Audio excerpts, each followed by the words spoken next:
Hanggang ngayon, patuloy na pinag-uusapan ng mga mamamayang Pilipino ang katatapos lang na 2025 midterm elections. Marami sa kanila ang nagsasabi na ang tanging solusyon sa mga pagdududa hinggil sa kredibilidad ng resulta ay ang pagkakaroon ng manual voting upang tiyakin ang tamang bilang at transparency ng halalan. Si Prince Tripoli sa report. Ilang araw na ang nakakalipas mula nang pumili ang sambayan ng Pilipino na mga lider na magiging susunod na tagapamuno ng bansa sa 2025 midterm elections. Ngunit sa kabila ng mga pagkapanalo ng mga kandidato, marami pa rin sa mga botante ang naglalabas ng kanilang mga saloobin ukol sa kredibilidad ng resulta ng botohan.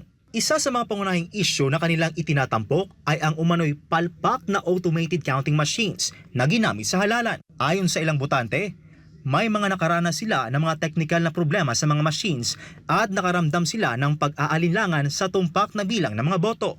Sa mga isinagawang panayam, partikular na itinuligsa ng mga botante ang hindi kapani-paniwala mga resulta na sa tingin nila ay hindi tugma sa mga senatorial candidates na kanilang inaasahan at sinusuportahan.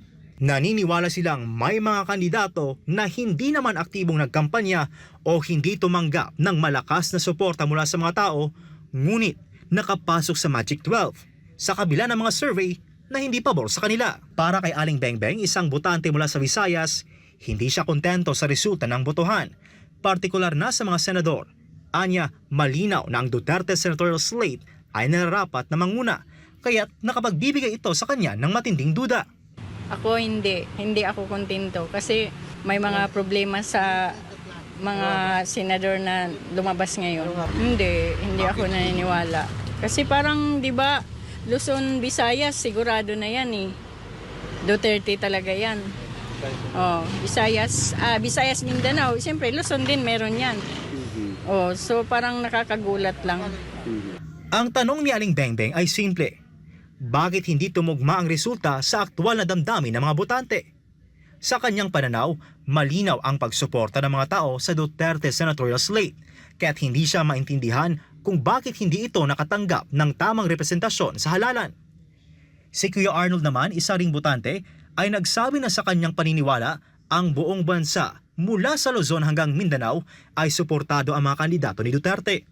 Ngunit sa kabila nito, hindi rin siya makapaniwala sa naging resulta. Tinanggap na lang niya ito, subalit hindi pa rin siya sigurado sa mga nangyaring kaganapan. Siyempre hindi.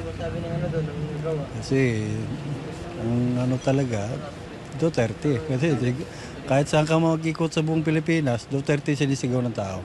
Siyempre, Duterte, taga Mindanao tayo eh. Siyempre yung mga binoto ko, straight Duterte talaga. Si Kuya Jeff, isa pang botante, ay tumutok din sa isyu ng hindi pagkakapantay-pantay sa mga kandidato.